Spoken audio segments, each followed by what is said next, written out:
The phone was heavy, suddenly cold in my hand. I was standing in the kitchen, staring at the gray window, 5 years of practiced silence shattering with one sentence. "Your wife gave birth. She's in the ICU. Can you come to the hospital?" The words were a direct, senseless violation. My wife, Eleanor, was a polished urn on the mantelpiece. She died in a single car accident on a rainy highway, 5 years, 3 months, and 4 days ago. I was the one who identified the body. I was the one who signed the death certificate. "The patient's name?" I asked. My voice didn't shake. It went flat, surgical. Eleanor Vance. Vance, her maiden name. A small, calculated detail. She was using a ghost identity, but the connection, the terrifying, impossible link, was still there. I told the nurse I was coming. I hung up. The stillness of the apartment was instantly corrosive. My grief had always been contained, orderly. Now it was polluted by suspicion. I drove to the hospital, every turn a step deeper into a waking nightmare. Eleanor had always kept a part of herself locked away, a silent room in her mind I was never allowed to enter. I'd attributed it to shyness, to trauma from her past. Now I saw it for what it was: compartmentalization. The accident had felt too clean, too final. At the maternity wing, the air was warm, sweet, and wrong. I asked for the registration desk. I requested to see the patient's file, claiming legal necessity. The nurse hesitated, then conceded, swayed by my calm, authoritative suit and tie. The name on the file was Eleanor Vance. The address was a dilapidated house an hour north of the city, a place I'd always known she visited, claiming she was seeing a distant, elderly cousin. The father's information was blank, but the emergency contact wasn't. It was a name that punched the breath out of me: Marcus Thorne. Marcus, my brother, the man who stood beside me at the funeral, his hand on my shoulder, weeping for our loss.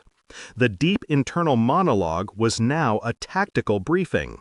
The investigation was immediate. I didn't need DNA. I needed certainty about the conspiracy. I walked, not to the ICU, but to the parking lot. Marcus's SUV was there, parked in the doctors only section, a badge displayed on the dash. His job as a pharmaceutical rep gave him access. I knew his schedule. I knew his passwords, always predictable, tied to old college memories. I bypassed the SUV's electronic lock and retrieved the glove compartment. Inside, neatly stacked, were 2 documents. The first, a new life insurance policy, taken out in Eleanor Vance's name, listing Marcus Thorne as the primary beneficiary. The policy was activated 3 years ago. The second, a copy of a fetal ultrasound image, dated 9 months prior. The truth solidified into an agonizing cold spike. My wife hadn't just been cheating before she died. She hadn't died at all. The crash, the body I identified, it must have been a staged accident, a double of some kind, a body I couldn't bear to look at closely enough to identify the fraud. She and my brother had faked her death, leaving me with the emotional wreckage, and vanished, only to resurface now, in this hospital, with this child, using my identity as a safety net. The plan was clear: use my name on the birth certificate to secure the child's identity, and use the faked death to collect insurance money and start a new, concealed life. The major reveal wasn't the identity of the mother, but the identity of the co-conspirator. I found Marcus in the ICU waiting room. He looked exhausted, haunted, his facade of grief gone, replaced by raw fear. I walked up to him.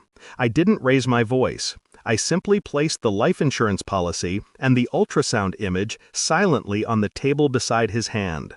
"The police are on their way, Marcus," I said, my voice empty of anything but cold finality. Not for the forgery, for the identity fraud and the staged death 5 years ago. They'll be looking for the body you used to replace Eleanor. He looked at the papers, then at me.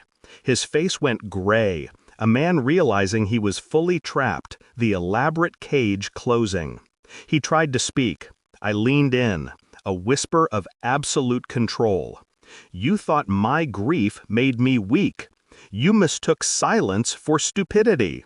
I didn't wait for his emotional collapse. I had done what was necessary. I had exposed the truth and delivered a consequence that was legal, financial, and psychologically devastating. I walked out of the hospital, leaving Marcus to face the police, leaving the woman in the ICU to face the law. The world outside felt clean again. The air was cold, crisp, real. My emotional detachment was complete.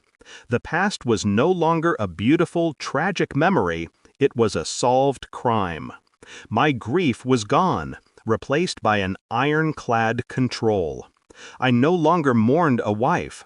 I only reflected on the cost of lies.